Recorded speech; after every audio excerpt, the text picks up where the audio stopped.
নমস্কার, ব্যাঙ্গালোরের আমার একার সংসারের আরেকটি নিউ ভ্লগে তোমাদের সুস্বাগতম। আশা করি সবাই কুশলে আছো। কালকে একটা জিনিস দেখিয়েছিলাম না তোমাদের? আচ্ছা, তার আগে বলি আমি কোথায় আছি এখন। এটা হচ্ছে আমার সেই শান্তির জায়গা, যে ব্যালকনিটা, এটাই আমি বসি। তো তোমাদের কালকে একটা জিনিস দেখিয়েছিলাম না, যে একটা স্ট্যাচুতে কোনো ক্যান্ডেল লাইটিং বা কিছু একটা হচ্ছে। তো আজকে সেটা কিছুই নেই, মানে কালকে ওটা রাজবাড়ি ছিল, আজকে শ্মশানপুরি, ঠিক এরকম একটা ব্যাপার।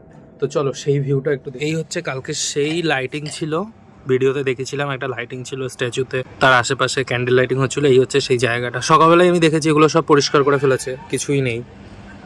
আর এখান দিয়ে এই রাস্তার সাইড দিয়ে লাইটিং হচ্ছিল।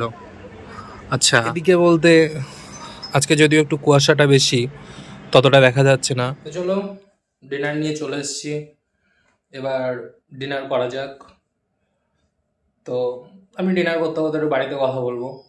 এটা আমার রোজকার নিয়ম, আমি যতদিন ব্যাঙ্গালোর, এটা আমার ততদিনের নিয়ম।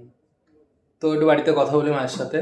আর তোমরা একটু ভিডিওতে লাইক, শেয়ার, সাবস্ক্রাইব করো। দেখো, তোমরাই কিছু করতে চাইলে তোমরাই করতে পারো, সব কিছু তোমাদের হাতে। একটু সাপোর্ট টাপোর্ট করো, আমরাও একটু ভাইরাল টাইরাল হই। বাট এগুলো তোমাদের হাতে, তোমরা চাইলে হবে। আমি আমার মতো চেষ্টা করছি, তোমরা একটু আমাদের দেখো দেখো। তোমরা একটুখানি জাস্ট লক্ষ্মীকে, না সরি, লক্ষ্মী যেরকম পেঁচাকে সাপোর্ট করে, তো সেরকম একটু সাপোর্ট করো, আমরা উঠে যাব। চলো, বাই, গুড নাইট। ডিনার ভালো আছে, ডিম আমলেট, একটা ভেজিটেবল রুটি, ভালো ডিনার আছে। তো চলো, গুড নাইট, বাই।